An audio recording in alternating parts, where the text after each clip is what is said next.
Hello, Stephanie Joy with All Things Social Security. We had a Q&A with a short little clip discussion on a particular topic. So I'm going to attach it for you here. It might be something that you're interested in if you clicked on this header. And following that, we're going to go through it a little bit more. So just wanted to give you the heads up. This is where it started from, and then we'll have the bigger discussion right after. All right, chat with you later. Bye-bye.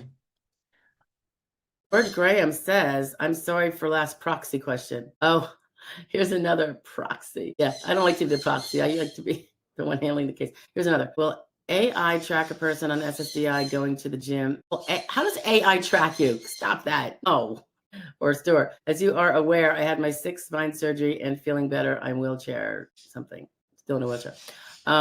Yeah, no, they're not surveilling like CDIs and stuff.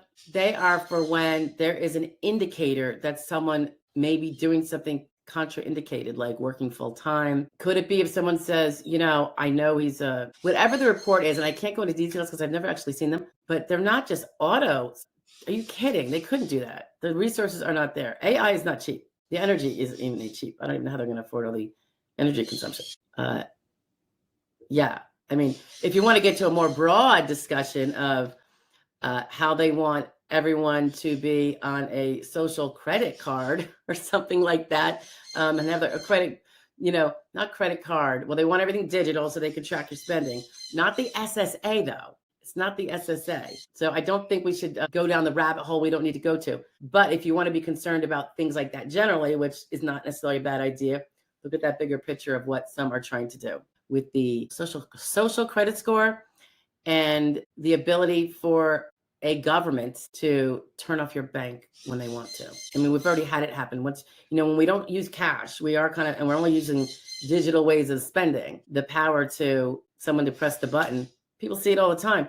Remember, they were eliminating people that didn't speak the way some powers wanted them to speak.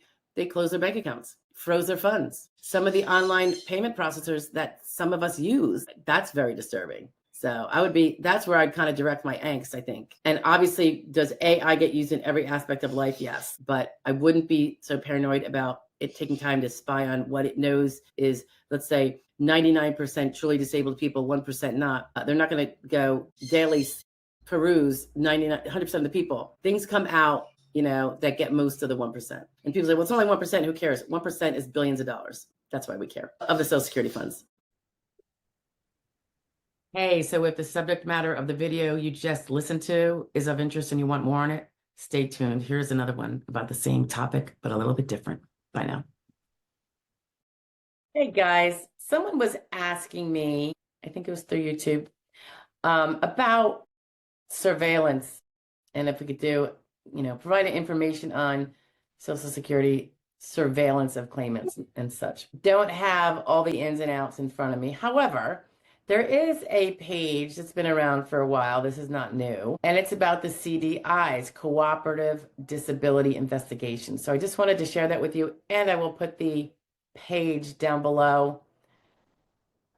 It'll say reference or something in the description down below, and you can read it yourself. But basically, it goes on to share, and this is from the Office of Inspector General, that it's a key anti-fraud initiative that combats fraud within the Social Security disability programs, of course.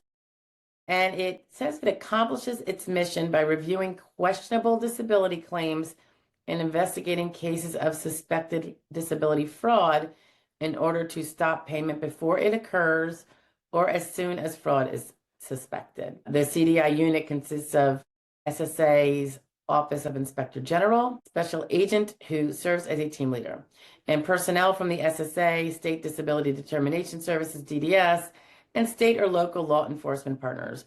The CDI units combine federal and state resources and expertise to benefit not only the Social Security program, but other federal and state programs such as food and nutrition assistance, housing assistance, Medicare, and Medicaid. So they give a little bit of results. Let's see what they say. During the fiscal year 2023, so that presumably is the most recent one they have, they reported nearly $75 million in projected savings to SSA's disability programs and nearly $94 million to non-SSA programs such as Medicare, Medicaid, housing assistance, and the nutrition assistance programs, aka SNAP or food stamps. They said that and that was 2023. Fiscal year, which ends, by the way, in September of 2023 is when it ended. So it's not our particular calendar year. It's like how fiscal years often go. They go on to say that since the inception, these CDI investigations have contributed to a projected savings to taxpayers of approximately $8 billion, $4.5 billion in projected savings to the SSA's Title II, that's SSD, guys, as well as retirement and such. Title 16, which is SSI, and $3.6 billion in projected savings to those other related federal and state programs. They say, as of September 12th of 22, there are 50 CDI units covering 50 states, the District of Columbia, and the Commonwealth of Puerto Rico, in addition to the U.S. Virgin Islands, Guam, American Samoa, and Northern Mariana Islands. So the SSA and the OIG worked with the state and local partners in those areas to successfully expand CDI coverage to all the 50 states. And I should say, guys, do not be concerned about CDI if you are just making a claim because you think you're disabled. It's when and you wouldn't do this, right? Lie, cheat, and steal. You're filing for disability, claiming you're not working, and you're working. Particularly if you're working over SGA. A lot of times, sometimes people forget if they're under SGA. I don't recommend it. But sometimes people are full-blown working full-time. They're completely lying, cheating, and stealing.